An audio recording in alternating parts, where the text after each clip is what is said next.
Preview. Assalamualaikum warahmatullahi wabarakatuh. Selamat siang dulur. Ketemu lagi barengan dengan Win di sini. Kita ada di Bicara Sehat bareng dengan Mahameru Pro Madu Pahit. Seperti biasa, beliau adalah herbalis dan juga sekaligus terapis dari Mahameru Pro Madu Pahit. Assalamualaikum Pak Akrom. Waalaikumsalam warahmatullahi wabarakatuh. Inje sehat ya untuk siang ini ya Pak Akrom. Ya, alhamdulillah. Ini lagi mendung ya. Perjalanan dari Pari ke Kediri berapa menit Pak Akrom? 30 menit. 30 menit. Itu santai gitu ya. Merasa suka sebentar-bentar. Oke.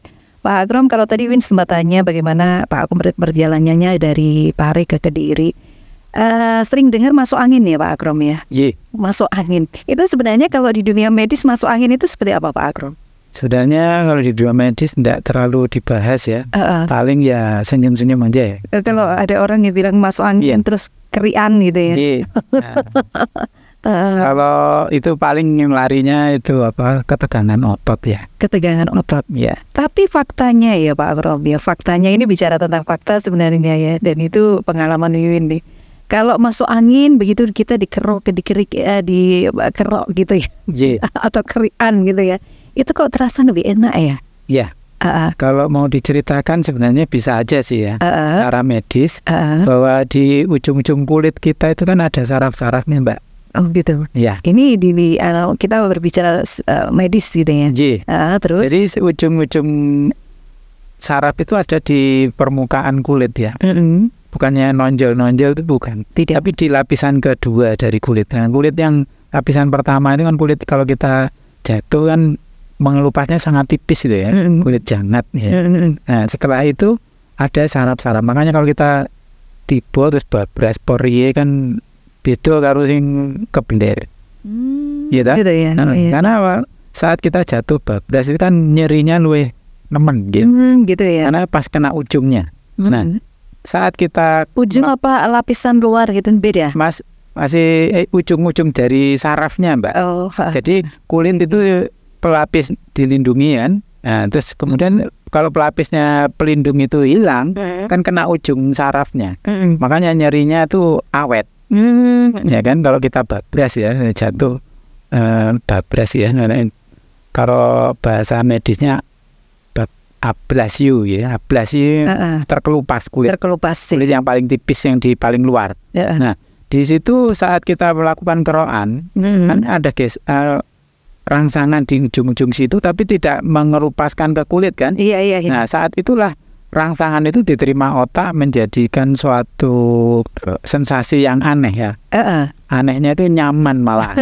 Iya betul. Ya kan? Betul. Nah, di ujung-ujung itu kita kenain semua. Nah, kalau di punggung, di lengan gitu kan, yang kaku-kaku, nah, itu kan betul. Menjadi lebih nyaman kan? Iya. Nah, dari sini otak kita itu sebenarnya kalau diceritakan secara saraf keluarlah hormon yang namanya hormon endorfin ya. Endorfin. Iya. Hormon endorfin itulah yang membuat kita nyaman tadi. Sebenarnya di situ ya. Iya. Nah, makanya di sini kerokan itu kalau saya sarankan ini tidak pakai logam karena logam itu lebih keras.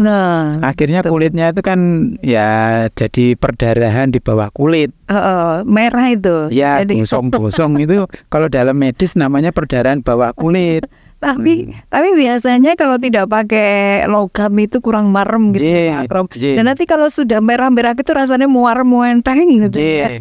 Nah itu tadi loh Mbak, yang hormon endorfin yang dikeluarkan oleh otak itu langsung terasa nyaman, rileks. Nah itu yang sensasi itulah yang dicari ya. Apakah itu beda tipis dengan sugesti sebenarnya ya? Enggak. Beda ya. Memang kalau sugesti itu kan dari kesadaran ya. Kalau yang ini kan dari kerja dari saraf terus kemudian mempengaruhi hormon. Oh, itu ya. Ya. Nah, kalau sugesti itu kan langsung ke kesadaran, ke ingatan kita. Iya. Nah, kalau yang dikerok itu kan enggak. Oh gitu. Tapi sebenarnya seberapa bahayakah ya kalau kita sering kerian itu Pak Akrom? Ya, yang berbahaya itu kan sampai melukai dan sampai luka, perih. Nah, itu berarti kan sudah luka itu. Nah, senyampang masih belum perih itu masih nggak apa-apa sih. Nah itu kalau di Cina itu namanya kuasa. Apa itu? Keroan itu loh. Oh gitu. Bahasa Jawa ini kan keroan, kerian. Kalau bahasa Cinanya kuasa. Kalau mereka pakai apa biasanya? Mereka tuh pakai giok ya. Bukan logam ya? Bukan. Mereka pakai giok atau dia pakai tanduk ya. Tanduk rusa atau tanduk kerbau. Kalau di kita sudah banyak sih tanduk kerbau yang dijual untuk kuasa. Nah itu tulisannya pakai G tapi bacanya kesannya K, kuasa. Itu emang ada tekniknya di Cina itu dikenalkan. Tapi ya itu yang sebenarnya tidak boleh yang kena tulangnya. Jadi kalau di punggung sela-sela iga-iga itu ya Mbak, itu yang dikenai. Nah itu nanti akhirnya merahnya tuh merata kalau puasa. Tapi kalau orang-orang Jawa kan dibikin koyok galer-galer, jadi koyok badungi ketok, malah yang mengerikan, ya kan? Iya, betul. Sebenarnya itu kan sensasi itu kalau di pengobatan Cina itu menandakan bahwa reaksi dari qi ya, meridian atau jalurnya itu menjadi terhambat kan, warna hitam itu. Darah yang sudah tua membeku di situ, istilahnya itu bendungan nasi. Nah itu diperlancar, makanya buangnya itu keluar, nggak ke arah dalam atau ke arah tengah, supaya itu memang keluar.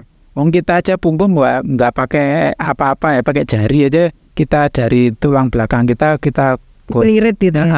Dipelirit kayak bayi pas dipijet ini pakai jari-jari aja. Bisa kita kan nyaman. Memang kalau terjadi bendungan atau stagnasi dari energi yang di bawah kulit itu, pakai tangan aja sudah bisa merah, Mbak. Iya. Nah kalau kita ini kan pegel, kaku, kita uyak-uyak terus, ini kan lama-lama juga merah. Nah dari sini yang kita perlukan adalah sensasinya itu tadi. Nah kalau masalah kita dengan Mahameru Pro Madupahit, ini sebenarnya kan dari dalamnya. Iya, betul. Dari dalam itu menghangatkan, sehingga itu kan karena sebenarnya kalau dipikir lagi secara logika itu kan terjebaknya udara dingin dengan panas di antara kulit kita. Nah akhirnya kesannya ya istilahnya udara yang terlanjur masuk, kemudian terlapisi lagi oleh panas, terjebak di dalam. Makanya otot-otot kita tuh rasanya kaku, ya kan? Kalau di kedokteran ya itu nanti ya keluhan dari kekakuan otot aja sih, kekejangan. Makanya nanti obat-obatannya yang berkaitan dengan saraf dan untuk ototnya tadi, ya kan? Kalau itu kan makanya perlu kan dilakukan suatu pemanasan biasanya. Kalau di kedokteran dilakukan suatu pemanasan dengan infrared. Warnanya merah itu loh Mbak, lampunya. Iya. Itu kan hangat. Kemudian diharapkan panasnya sama di luar, di dalam. Akhirnya itu akan lebih nyaman. Tapi ya karena kita orang Jawa, kalau nggak dikeroi ya nggak diperuruti ya sampai nggak marem gitu. Sampai dengan kekuatan penuh nyegerti gitu. Tapi ada juga yang bilang ini adalah warisan yang perlu diwarisi. Karena memang menyembuhkan kan nyatanya gitu ya. Istilahnya wong Jawa yang anane jimbe jari-jari sampai lengan itu, kalau di lengan ya itu nggak kuat bergerak. Iya. Kaku gitu ya. Rasanya kaku banget. Ya begitu dikerin langsung enak itu. Dengan obat-obatan juga nggak bisa, ya kan? Kadang gitu ya Pak Akram ya. Sekarang mau tidak mau gimana? Ternyata juga buktinya ada gitu ya. Tapi ya itu tadi, ternyata harus ada yang perlu diperhatikan kalau kita lagi kerian. Apalagi kalau habis dikeri, kemudian minum Mahameru Pro Madupahit itu kan lebih hangat ya Pak? Ya lebih enak. Dan kalau keriannya pakai bawang merah, nah itu dianjurkan ya, lebih dianjurkan. Itu lebih baik. Nah itu yang paling baik. Cuman kan karena otot dan kulit kita sudah lebih keras dibanding anak-anak, rasanya kurang nyaman itu Mbak. Kurang marem gitu. Nah, tapi sebenarnya bagus karena apa? Di bawang merah itu kan ada minyak atsirinya. Nah, minyak atsiri inilah yang mempercepat relaksasi.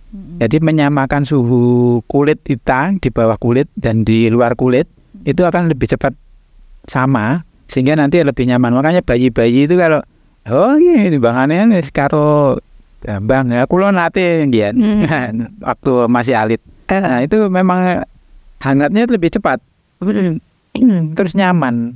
Hanya itu tidur ya, baunya bawang putih bawang merah itu sendiri kan bikin kita pedes kan ke mata, akhirnya merem. Gitu. Ya kan?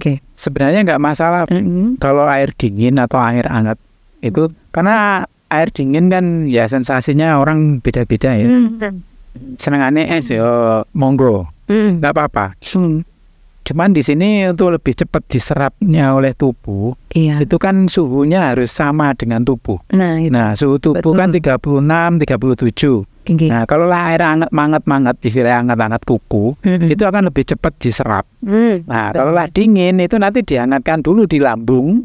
Akhirnya kan prosesnya ada lagi penghangatan. Nah, itu kan butuh waktu.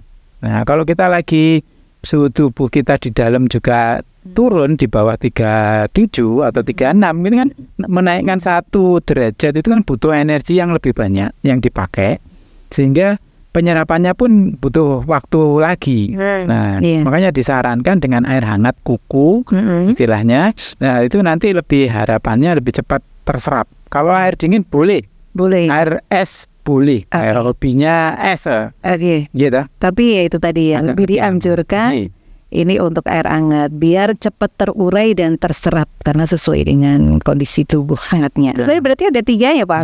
Bisa dijelaskan satu-satu. Radiologi dari kata radio dan logos ya. Radio itu kan gelombang, logos itu ilmu, radiologi berarti ilmu yang mempelajari tentang gelombang. Jadi yang dimaksudkan gelombang untuk pengobatan pemeriksaan di sini adalah gelombang sinar X. Nah, sinar X itu X-ray ya kalau bahasa Inggrisnya. Nah, itu nanti orang mengenalnya dengan ronsen. Nah, ronsen itu orang yang meneliti tentang sinar X yang ditujukan untuk melihat komponen susunan dari tulang kita. Nah, itu pertama kali awalnya memang itu ronsen itu orang Jerman. Nah, kemudian dia waktu itu main-main dengan gelombang gitu ya. Ya, memang dia sebenarnya bukan dokter dia. Tapi begitu main-main gelombang, kemudian dilihat dia dulu kan udah kenal namanya Polaroid ya. Polaroid itu kayak klise gitu ya. Zaman biyen foto kan mesti gak enek klise nih gitu.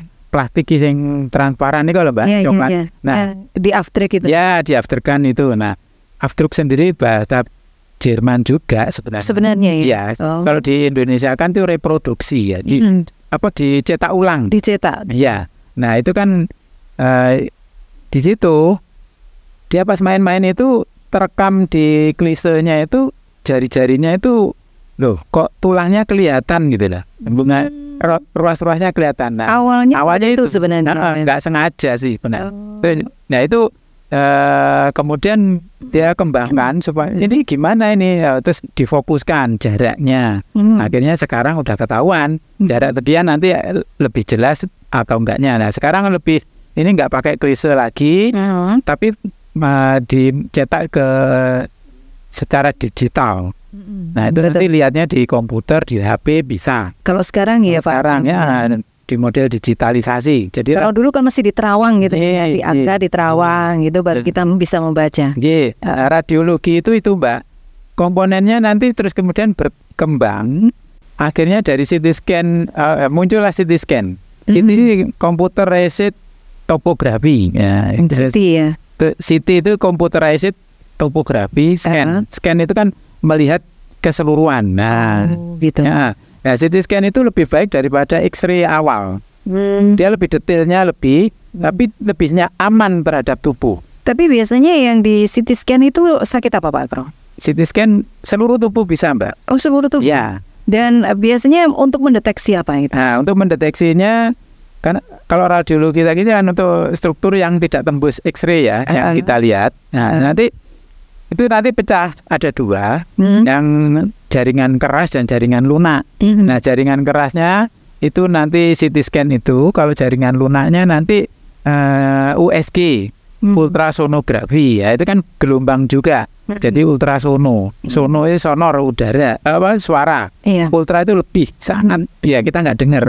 Tapi itu nanti echo sistemnya. Nah, terus nanti akan ketahuan bahwa jaringan lunak itu yang bisa memantulkan. Jadi kita nanti kalau ngelihat itu berupa film aja, film mengkilat USG. Nah, kalaulah yang bisa tidak tembus benda keras, yang CT scan tadi, nah itu biasanya untuk otak bisa. Makanya kalau orang kena stroke disarankan CT scan. Dari situ nanti ketahuan, bisa membedakan antara sel otak dan cairan atau darah yang pecah. Makanya nanti kalau putih itu ya cairan itu. Jadi sebenarnya sama aja dengan istilahnya X-ray tadi atau ronsen.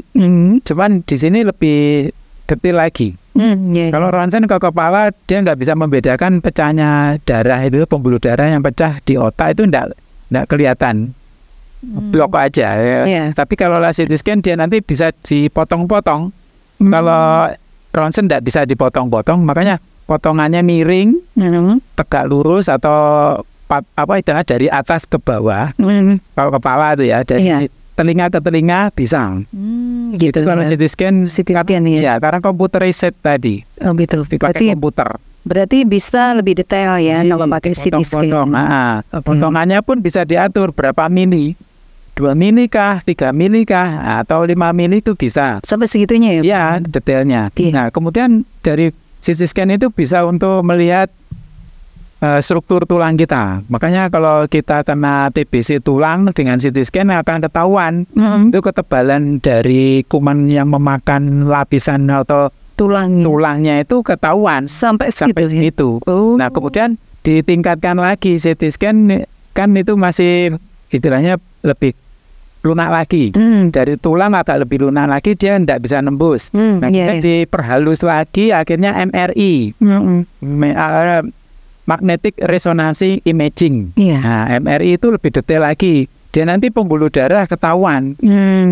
Diameternya pembuluh darah juga ketahuan. Nah, kemudian yang sekarang agak lebih hebat lagi itu PET.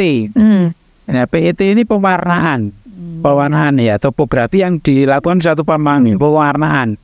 Jadi otak kita kalau bekerja warnanya itu bisa berbeda-beda. Kalau lah diem berarti biru. Nanti kalau agak bergerak dikit mau aliran energinya ada atau aliran darahnya lebih, itu nanti oranye. Nah, kalau dia aktif merah. Oh gitu. Nah, itu PET scan namanya. Nah, PET scan itu untuk otak ya, lebih ke arah untuk otak. Tapi sebenarnya otot juga bisa. Makanya kalau jenengan nanti sekarang belajarnya untuk kedokteran itu lebih mudah. Teman saya mempunyai lembaga kursus itu, dia mempunyai aplikasi yang 3 dimensi. Jadi tubuh kita itu dipotong-potong seberapa pun bisa dengan aplikasi itu. Jadi untuk menjelaskan lebih enak lagi. Ya cuman nggak punya waktu banyak lah untuk menjelaskan ke pasien dan keluarga secara detail itu ya Pak Abram ya. Kalau mau belajar ke teman saya ada gitu ya, itu untuk itu makanya untuk CT scan kita akan lebih jelas, bisa untuk tumor juga bisa. Kalau untuk pemakaiannya ya nanti tergantung dokternya sih. Kalau kita nggak mau biopsi biasanya ke situ dulu, tapi ya itu tadi biayanya lumayan ya untuk CT scan. Tapi sekarang saya bandingkan dengan tahun 2002 dulu ya, lebih turunnya udah drastis sih. Lebih murah ya untuk CT scan ya. Kalau dulu 2 juta itu awal-awal tahun 2000-an untuk CT scan. Ya. Tapi sekarang sudah sekarang ya 1 juta berapa itu udah dapat lah kira-kira. Oh gitu. Nah, kalau lah kemudian urologi, urologi dari kata urin dan logos. Urin itu kencing, logos itu ya ilmu tadi. Jadi urologi adalah bagian dari kedokteran, kedokteran spesialis ya. Spesialis urologi ya, berarti dia ginjal dan perkencingan. Nah itu dokternya spesialisasinya urologi, urolog ya. Nah itu dia nanti akan mempelajari lebih ke arah ginjal, terbentuknya batu di ginjal, kemudian terus asam urat juga dia lebih detail lagi membahasnya. Kemudian dia nanti kelainan-kelainan secara fisiologi atau organ-organ yang berhubungan dengan ginjal dan kencingnya tadi. Makanya nanti kalau orang-orang yang biasanya sih bapak-bapak yang ke arah urologi, yaitu prostat. Beliau lebih ke arah sana. Oke, itu tadi 3 penjelasan ya, dan nanti bisa kita juga tanyakan dari situ Pak Abram. Kita masih di Bicara Sehat, atau lebih tepatnya kita ngobrol-ngobrol sehat gitu ya di Mahameru Pro Matupahit untuk siang hari ini. Cuaca sekarang lagi mendung gitu ya, dan kita jangan lupa untuk rutin minum Mahameru Pro Matupahit. Punya keluhan beliau tuh untuk pencernaan, Pak Akrom. Tapi ada juga darah tingginya gitu ya. Jadi sering pusing gitu, tapi pencernaannya juga tidak enak, tinalan atau apa gitu. Nah, ini beliau pingin mengkonsumsi Mahameru Pro Matupahit. Bisa dijelaskan untuk cara minumnya, atau mungkin ada ditambah ramuan apa begitu? Boleh, silakan Pak Akrom. Untuk pada dasarnya lambung itu yang paling sederhana itu Mbak dulu itu tajin, Mbak. Tajin. Jadi saat pagi itu sarapannya sarapan tajin. Jadi dikasih nanti, kalau mau meredakan rasa bergolaknya di perut itu tidak nyaman itu, saat kita bikin tajinnya itu dikasih daun pandan ya. Tajinnya dikasih daun pandan. Waktu menanak nasinya. Nek biyen kan ngaruh. Ngaruh, betul. Kalau sekarang kan pakai Magicom nggak ada ngaruh, langsung gitu. Makanya begitu blubuk-blubuk, nah itu diambil ya. Kalau dulu kan dikarung. Kan 2 tahap kan. Nah, karena saya tahu, kalau saya yang bagian masak nasi, kalau nyayur Mbak Yu kalau adik-adik. Oh gitu. Jadi kan bagian masak nasi. Yang paling gampang. Dan itu pasti sering diambil tajinya, Pak Akrom. Iya, kalau saya. Oh gitu ya. Saya paling ngambil setengah gelas gitu. Diminum gitu. Ya. Dikasih gula kah? Saya kasih gula merah biasanya sama garam sedikit. Nah udah, itu nanti adik-adik saya 2, kakak saya itu wis kebagian semua lah. Dapat gitu. seperempat. Iya. Karena ambil. Makanya saya pintar-pintar kalau olah ini airnya saya tambahin supaya tajinnya waktu ngaruhnya itu. Nah dari situ kalau lah dikasih dengan kayu manis itu membawa efek nanti indeks glikemiknya makin turun. Itu sudah ada suatu penelitiannya. Kalau kita masak nasi, sebentar. Kalau kita masak nasi dikasih kayu manis bisa ya. Nanti rasanya gimana itu, Pak? Ya baunya kayu manis. Ya kayak roti jadi nih. Nah itu kadang itu kan belum terbiasa ya untuk aromanya. Kita kadang kan malah enek gitu. Makanya dikasih aja sedikit, sekuku lah istilahnya. Oh, dikit saja. Karena menurut penelitian ini, yang melakukan penelitian orang Indonesia yang berkaitan dengan kencing manis orangnya itu ya, dikasih dengan bubuk, tapi bubuk kayu manis. Bubuk kayu manis. Waktu ngaruhnya pas makan, ya kan, sebelum makan dikasih itu ya. Berupa kapsulan 1 miligram, 3 miligram sama 6 miligram. Itu kan sangat sedikit. Nah, dikit. Terus ora kitok wis 1 miligram sak pira kapsul cuwilek. Nah, 3 kelompok itu dikasih itu semua. Nyatanya dari 2 minggu dikasih, kecenderungan gula darahnya itu menurun semua. Dari yang 1 gram, 3 gram sama 6 gram. Nah dari situ akhirnya terus didiamkan 2 minggu berikutnya nggak dikasih. Kecenderungannya gula darahnya pun masih tetap stabil. Nah makanya di sini itu kan 1 gram aja sudah membawa efek. 6 gram sama 3 gram itu podo efeknya. Kalau dibikin rata-rata 80% stabil semua, menuju ke stabil semua. Oh gitu. Nah, jadi tidak perlu banyak kan berarti. Makanya di sini kalau kita mau menurunkan indeks glikemik dari nasi, cemplungnya kayu manis. Kayu manis. Terus sedikit kita balik lagi ke tadi pencernaan tadi. Itu nanti akan membawa efek kinerja dari lambung itu tidak bergejolak, Mbak. Nah, kayu manisnya sendiri juga membawa efek kita nggak mudah lapar, ya kan? Nah, kalau kita kena sakit lambung kan mudah lapar kan sebenarnya. Perih gitu ya? Perih.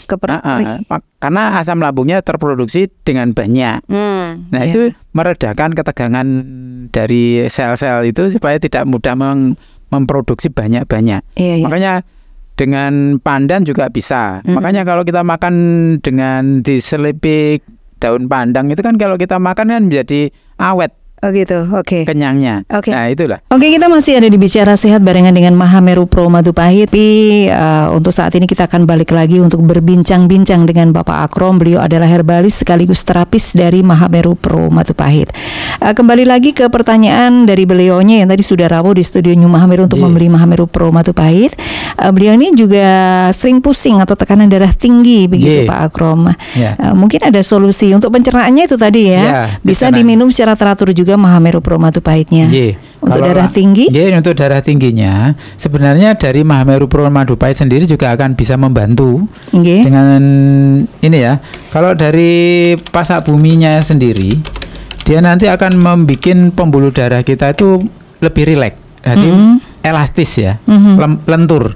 Nah itulah yang menyebabkan tensi kita itu tidak terlalu tinggi karena lentur. Karena apa? Ya, kayak ban gitu kan. Kalau bannya itu karetnya bagus kan, kalau ini dipompa kan melar. Nah, harusnya pembuluh darah kita juga gitu. Saat detakan jantung kita meningkat, pembuluh darah itu melar. Nah, itu akhirnya tensinya tidak terlalu tinggi. Nanti supaya di otak itu tidak terlalu beban, aliran darahnya menjadi sangat kuat. Nah, kalau pembuluh darahnya sudah mulai mengeras, nah itu yang berbahaya. Karena tekanan tinggi nanti bisa pecah. Makanya kalau dulu orang stroke itu kan usianya pasti di atas 55. Kenapa? Wajar, karena pembuluh darahnya mulai mengeras karena sudah tua gitu, rapuh. Wajar ya kalau 55. Gitu. Kalau dulu, karena kalau sekarang kan anak masih usia 40 ya, 30 gitu ya. Sudah ada ya Pak Akrom ya. Ya, pembuluh darahnya udah keras, kaku. Gitu ya. Kenapa? Dari makanan ini. Dari makanan ya. Apa sih makanan yang membuat pembuluh darah itu terasa kaku? Ya, banyak sekali. Banyak ya. Ya, pengawet, perasa, pewarna, itulah yang membuat pembuluh darah kita itu menjadi kesannya itu mudah kaku. Gitu. Makanya kalau kita mengkonsumsi itu ya sebaiknya kita segera antisipasi. Nah, salah satunya dengan jamu-jamuan ya. Nah, kalau untuk sederhananya ya, untuk enaknya kalau saya sih ya Mahameru Pro Madupahit, karena dari sini, dari yang saya tadi sampaikan, pasak buminya itu membuat pembuluh darah kita itu menjadi elastis lagi.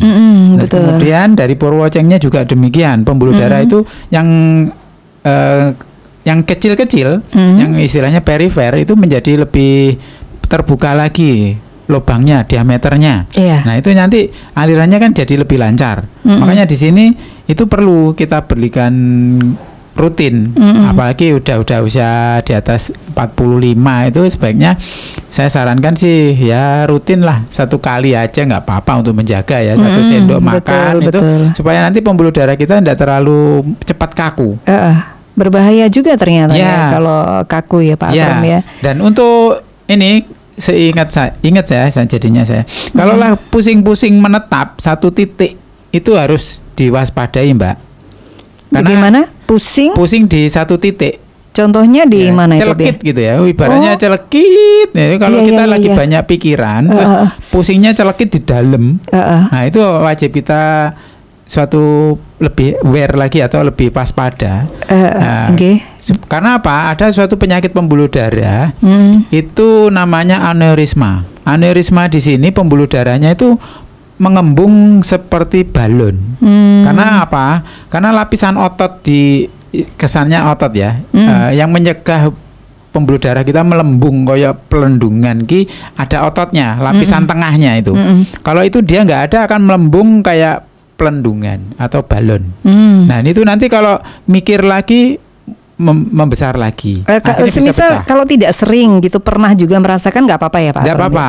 Tapi kalau sering celekit di 1 titik sering gitu ya, apalagi kalau kita berpikir keras kok seperti itu, ini patut waspada. Harus segera periksa gitu ya, daripada nanti terlambat. Nah itu nanti pemeriksaannya sesuai itu, nanti larinya ke MRI itu, MRA MRA. Jadi CT scan, MRI, MRA. MRA itu lebih ke arah pembuluh darahnya. Jadi ada tingkatannya.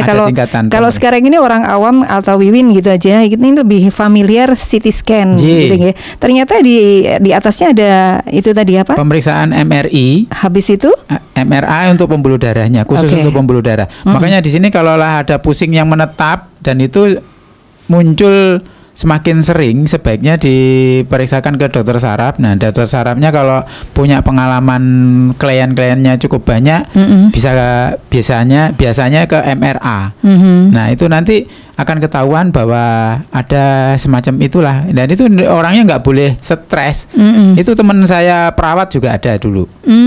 Gitu ya. Ya, dia muncul sejak SMA. Sering gitu ya, celkit gitu, sakit di kepala. Terus habis itu kalau dia istirahat, mengistirahatkan mikir ya sampai 2-3 hari baru hilang. Padahal namanya pikiran itu kan juga sulit kadang diistirahatkan ya Pak Akrom. Kalau masalahnya belum selesai, ya kita tetap aja mikir gitu ya. Dan dia taunya ya usianya sudah 45 baru tahu. Padahal dia ngeluh pusing itu sejak masuk SMA. Oh gitu ya. Iya. Dan karena dulu lama berarti ya. Iya. Dibiarkan lama itu ya. Dan beliau konsultasi ke dokter waktu itu masih belum ada MRA. Ya pusing-pusing ya obat pusing aja yang dikasih anti nyeri. Kalau pusingnya bulanan gitu gimana? Akhir bulan pusing gitu ya, Pak Akrom. Itu karena pusing kan kekurangan duit. Itu beda ya Pak Akrom. Itu nanti itu sakit pusing massal itu. Iya, pusing massal itu. Nah, jadi itu ya. Nanti kalau pusingnya menetap di satu titik selalu di daerah situ, sebaiknya dilakukan pemeriksaan ulang ke dokter saraf. Itu. Nanti kalaulah yang tadi ditanyakan pencernaan ya, yang paling sederhana itu tadi ya. Dari untuk lambungnya itu yang paling sederhana itu yaitu tajin. Nah, terus kemudian Mahameru Pro Madu Pahitnya itu untuk memperlancar lagi, lebih kuat lagi. Kalau Mahameru Pro dicampur dengan tajin yang hangat? Boleh, boleh. Iya, oke. Nah, lebih baik lagi nanti untuk pencernaan. Ya, pencernaannya dinding lambungnya kan dari si tajin tadi. Kalau memangnya sudah ada luka, dinding lambungnya itu dibantu dilapisi sama si tajin. Nah, nanti dari dalamnya kalau sudah terserap itu kan penguatannya dari kandungan-kandungan yang ada di dalam Mahameru Pro Madu Pahit. Biasanya darah tinggi itu pusingnya di mana itu Pak Akrom? Biasanya di kepala belakang. Itu ya. Yang paling sering ya. Gitu ya. Makanya di sini untuk itu kaku gitu Ya, rasanya. lehernya kaku sampai bahu itu kaku. Nah, untuk itu saya sarankan melakukan suatu pemanasan wilayah leher. Jadi nunduk, tengadah, nengok kiri kanan, dipatahkan, terus diputar pelan-pelan. Kalau nanti nunduk apa enggak seperti kejelungup gitu Pak Akrom? Ya kondisinya duduk aja. Oh duduk aja ya. Jangan berdiri. Kalau memang sudah punya darah tinggi, sebaiknya ini untuk melenturkan otot-otot leher ya Pak. Sehingga harapannya tidak mudah sering kena pusingnya tadi. Nah, kalaulah biasanya sih kalaulah pusing yang jenengan tanyakan di akhir bulan itu di depan, mumet ini ngarep gitu. Nah itu wis polah nih biasanya. Oke. Mungkin sebelum kita pamit ada yang mau disampaikan dulu, silahkan. Nah, berkaitan dengan pengkonsumsian makanan, apapun jenis makanan yang kita makan di sini ya piye ya kadung. Karena ada pewarna, pemawet dan sebagainya, pemanis, itu kan pecita rasa. Nah, untuk itu perlu antioksidannya. Itu dianggap aja oksidan, ya kan, racun. Nah, diperlukan antioksidannya. Nah, antioksidannya itu sebenarnya kita konsumsi makanan ya yang sebaiknya sih nanam sendiri. Kalaulah bayam itu kan kalau kita beli bibitnya kan sudah banyak di toko-toko pertanian. Kita tanam di polybag. Nah, itu sebagai upaya kita untuk mencegah dari oksidasinya terjadi di tubuh kita itu. Sehingga pembuluh darah kita tetap bersih dan tetap lentur. Nah, kalaulah mau cepat ya Mahameru Pro Madu Pahit yang jelas. Itu nanti akan lebih efektif, efisien. Kita nggak repot-repot nanem, nggak repot-repot siram-siram, nah kayak gitu. Karena antioksidannya juga ada di situ ya. Dari Sambiloto, Brotowali, semua itu ya ada antioksidannya masing-masing, mempunyai karakter tersendiri. Dan zat aktif yang dikandung juga mempunyai kekhususan masing-masing dari kandungannya, baik dari madunya sendiri, pasak buminya, purwocengnya, Sambilotonya, Brotowali maupun propolis itu mempunyai spektrum atau cara kerja yang masing-masing, makanya lebih kompleks. Nah, kalaulah mau lebih aman ya itu tadi ya diusahakan kita di polybag nanam sendiri. Betul. Nah, itu kalau perlu hanya sebagai obatnya aja. Nah, walaupun kita nanti beli di pasar atau di ngelijo, tetap kita nanti sesekali kalau waktu panen kan ya mengurangi biaya juga toh Mbak. Biar betul. Akhir bulan itu enggak makin pusing. Enggak gitu. Pusing gitu ya. Ya, cabai ditanam sendiri. Jadi kita mengurangi pestisida karena pestisida sendiri juga mempengaruhi organ tubuh kita menjadi lebih cepat tua. Demikian yang bisa saya sampaikan. Semoga pendengar menjadi semakin sehat dan paham. Amin. Saya ikut berdoa untuk seluruh pendengar tetap sehat. Amin. Terima kasih untuk Pak Akrom ya yang sudah memberikan pesan juga ke kita dan sudah ngobrol-ngobrol sehat dengan kita di Bicara Sehat bareng dengan Mahameru Pro Matupahit.